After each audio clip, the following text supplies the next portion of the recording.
L'action menée aujourd'hui vise à atténuer l'incidence du recul des prix du pétrole.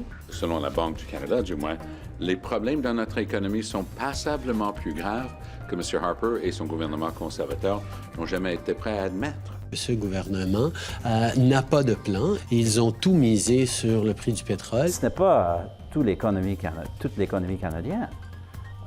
L'économie, les bases fondamentales de l'économie canadienne restent très fortes. Le prix du pétrole qui chute, le taux directeur de la Banque du Canada a baissé d'1/4 de point, vous venez de le voir, le budget fédéral qui est reporté, décidément, le paysage économique s'est considérablement assombri au pays depuis notre dernière table ronde, avant les fêtes. Alors, ils ont sans doute beaucoup à dire là-dessus, sur la lutte contre l'intégrisme et la laïcité aussi, car on l'a vu, le ton monte au Québec. Alors, Tasha, ce soir, est à Toronto. Bonsoir, Tasha. Bonsoir. Michel et Daniel sont avec moi. Bonsoir à vous deux. Très Bonsoir. contente de vous retrouver tous les trois. Commençons par l'économie, parce qu'il s'est passé tellement de choses depuis notre dernière rencontre. Alors, Stephen Harper a dit aujourd'hui, Tasha, que l'économie n'allait pas si mal. N'empêche qu'avec tout ce qui se passe, ça doit lui donner un peu des maux de tête, non? Absolument. Je pense qu'il a beaucoup d'aspirine dans sa boîte, dans sa salle de bain chez lui, parce que ces jours-ci, c'est très difficile aussi à prédire où est-ce que ça va aller.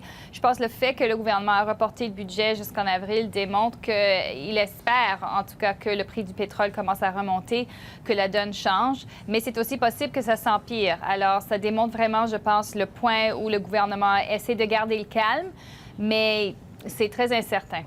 Alors, Daniel, c'est toute la vision économique de Stephen Harper qui est en jeu, là, non? Ouais. Demain, Céline et Michel et Tasha, ça va faire 9 ans exactement que Stephen Harper est premier ministre du Canada. Et à ce moment-là, il y a 9 ans, il se disait le Canada a les 3e plus importantes de ressources pétrolières au monde. Il y en a pour 40 ans, c'est des milliards de dollars. On peut avec ça faire du Canada un pays très riche. On va construire des pipelines partout, on va vendre le pétrole partout. Le président des États-Unis va être dans le coup, etc., etc. Tout ça vient de s'arrêter, en tout cas. Je ne dirais pas s'effondrer, mais presque. Ça va peut-être reprendre, mais on verra. Est-ce que le fait que les Canadiens ont plus d'argent dans leur poche parce que l'essence coûte moins cher, est-ce que parce qu'on peut vendre beaucoup plus de produits aux États-Unis parce que notre dollar est rendu à 80 cents, ça va compenser? Stephen Harper semble penser que oui. Le gouverneur de la Banque du Canada est un peu moins certain. Oui, il est un peu moins optimiste aujourd'hui. Michel, personne ne l'avait vu venir, mais est-ce que Stephen Harper aurait pu agir différemment? Est-ce qu'il y a des choses qu'on aurait pu faire différemment? Bien, personne ne l'a vu venir, mais M. Harper n'a pas fait en sorte que le Canada soit prêt à absorber un choc comme celui-là. Il a tout misé sur le pétrole en se disant bien, l'Alberta, Saskatchewan, Terre-Neuve vont être les vaches à lait du reste du pays. Et on le voyait, hein, vous savez, pendant plusieurs mois, les provinces du centre se plaignaient de la maladie hollandaise. On disait votre pétrole fait en sorte que nos manufactures perdent du terrain. Bien, maintenant, c'est le contraire qui éventuellement pourrait se produire, sauf qu'on ne sait pas combien de temps ça va durer. Est-ce que, par exemple, reconvertir une industrie manufacturière, là, ça ne se fait pas en 3-4 mois. Alors, ça me semble évident que pour les prochains mois et peut-être pour les 2 ou 3 prochaines années, M. Harper va devoir être imputable de la mauvaise situation dans laquelle l'économie canadienne risque de se trouver. Oui, mais Tu as fait des erreurs, Tasha? Bien, j'allais dire, je suis un peu fatiguée d'entendre toujours que c'est M. Harper ou le pays qui a misé sur le gouvernement qui a misé sur le pétrole. C'est l'économie qui a dirigé le fait qu'il y avait une demande pour le pétrole, les prix étaient hauts, c'était une ressource valable.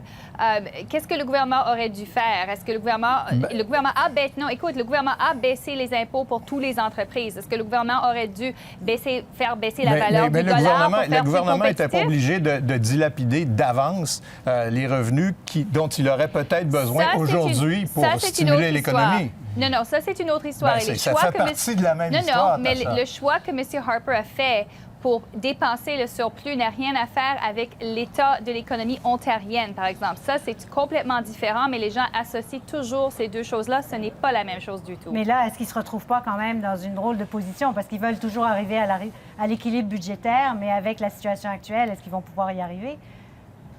Mais ça, c'est la grande question. Écoute, arriver à un équilibre budgétaire, il a dit aujourd'hui, si l'économie continue à rouler, il devrait arriver à cet équilibre. Mais est-ce que l'économie va s'améliorer? Probablement non. Alors, il va soit couper ou soit il a reculé sur la promesse qu'il a faite pour les familles, en particulier pour l'imposition des familles Le jointes. fractionnement du revenu. Exactement. Et ça, c'est quelque chose sur lequel, s'il recule, serait très coûteux quand ça vient à l'élection. Alors, il ne pourrait pas. C'est très difficile pour lui. Qu'il a fait ce choix-là, c'était une erreur de faire ce choix. Il n'y a pas juste... C'est pas seulement le gouvernement qui doit s'ajuster, Daniel. Tous les partis d'opposition aussi doivent s'ajuster. Oui. Et dans la mesure où Stephen Harper se prépare à faire une campagne électorale en disant « Moi, je suis le champion de l'économie », c'est une bonne nouvelle jusqu'à un certain point pour les deux partis d'opposition. Et vous les avez entendus cette semaine, c'est une rhétorique gratuite, démagogique. Ils n'ont rien dit autre que dire que Stephen Harper n'a pas de vision. Justin Trudeau a été pathétique cette semaine, comme on l'a rarement vu, et Thomas Mulcair aussi. Ça ne va pas au-delà des condamnations. Qu'est-ce qu'ils ont à offrir? Comment, eux, ils vont relancer l'économie? Comment ils vont remplacer les revenus du pétrole qui sont perdus? Le Conference Board parle de presque 5 milliards pour le fédéral, 10 milliards pour les provinces. Qu'est-ce qu'ils ont à proposer? Si j'étais chef d'opposition, je ferais exactement la même chose qu'eux parce qu'ils ont maintenant un Stephen Harper vulnérable là où il est censé être le champion. Mais ils vont être obligés peut-être de faire comme M. Harper, c'est-à-dire de ne pas tenir des engagements ou de revenir sur des engagements qu'ils avaient pris. Sur un programme de Ils vont garderie, dire c'est la faute de M. M. Harper, mais il reste qu'ils vont être obligés peut-être de revenir, par exemple, sur le programme de garderie de M. Mulcair. Donc, tout le monde risque d'être un peu mal pris. Est-ce que ça joue sur l'échéancier électoral? En tout cas, on va oublier les élections au printemps, Tasha? Je pense que probablement oui, parce qu'il y a trop de choses qui viennent au printemps. Écoute, ils ne vont pas déposer un budget en avril pour ensuite se lancer une élection. Ça, c'est ce que fait un gouvernement minoritaire, mais je ne pense pas que ce serait dans leur intérêt ici. Je pense que M. Harper veut attendre maintenant pour voir que si d'ici en octobre, les choses ne changent pas. Ça va changer pour le Québec aussi? Ça change la donne un petit peu rapidement, Michel? Ça change la donne. L'économie québécoise peut à terme profiter de cette situation. Tout le secteur manufacturier va reprendre. Mais à terme. Pour le moment, je ne pense pas que ça fasse une très grosse différence. Si ça perdure, ça peut poser un problème sur le plan de la péréquation, par exemple, mais ça ne paraîtra pas avant 2 ou 3 ans. Mais il y a d'autres projets, par exemple, prenons le projet de pipeline de TransCanada. Oui. Si les prix du pétrole continuent à s'effondrer ou à demeurer à un niveau tel que ce n'est pas rentable, ça pourrait remettre en question des projets comme ceux-là. Sur la péréquation, ça peut jouer aussi? Oui, ça peut jouer dans la mesure où actuellement l'Alberta est une contributrice majeure et si elle n'a plus d'argent, elle ne contribuera plus. Mais ça, on ne le saura pas tout de suite. Oui. Bon, ça ne va pas très bien sur le plan de l'économie pour Stephen Harper. Par contre, sur le plan de la sécurité, parce que pendant qu'on n'était pas là, il y a eu toute l'histoire de Charlie Hebdo, évidemment, toutes les conséquences de ça. Et il va vouloir jouer cette carte de la sécurité avec un nouveau projet de loi, d'ailleurs, qu'ils doivent déposer en début de session pour renforcer, justement, les mesures de sécurité, Tasha.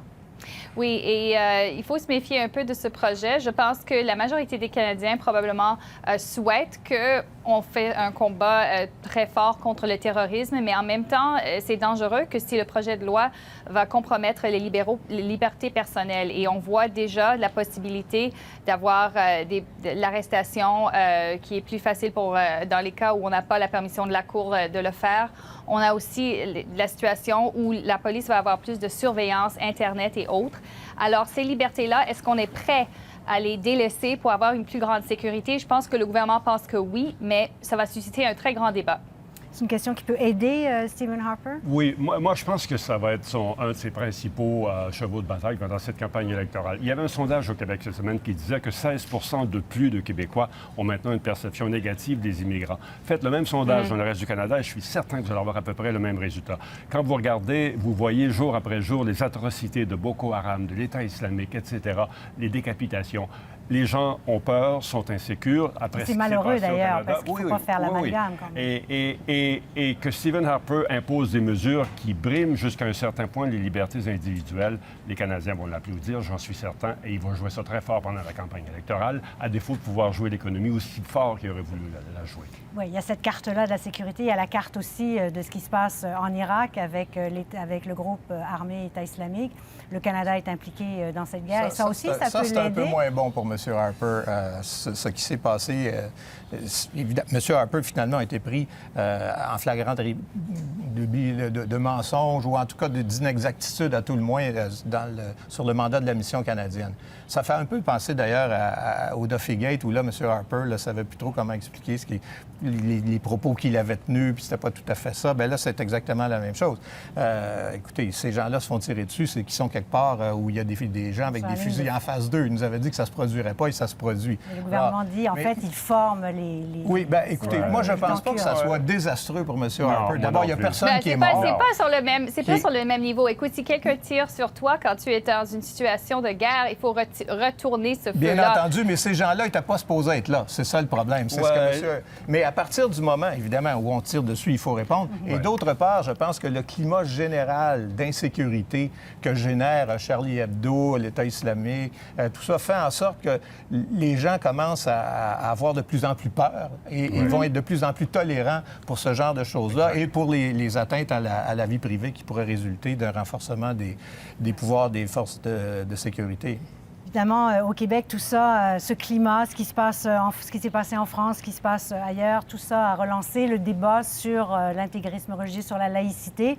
On regarde ce qui s'est passé aujourd'hui, on se demande si ça peut se faire de façon sereine. Michel, Daniel? Ça m'étonnerait énormément. Écoutez, c'était grossier, là, ce que M. Bédard a dit du premier ministre Couillard aujourd'hui. Là, il a précisé sa pensée dans un communiqué. Il ne s'est pas excusé, remarquez. Mais écoutez, dire que M. Couillard importe les valeurs de l'Arabie, là, c'est complètement farfelu. M. Couillard est un multiculturaliste. Le multiculturalisme n'est pas un concept qui vient d'Arabie, à ce que je sache. C'est dans la Constitution canadienne. Alors, on peut l'accuser d'être un multiculturaliste, mais pas d'importer des trucs d'Arabie. Mais ça donne quand même une idée du ton que le débat va prendre, je pense. Bien, vous souvenez-vous de ce qui s'est passé l'an dernier, ça ne sera pas mieux cette année.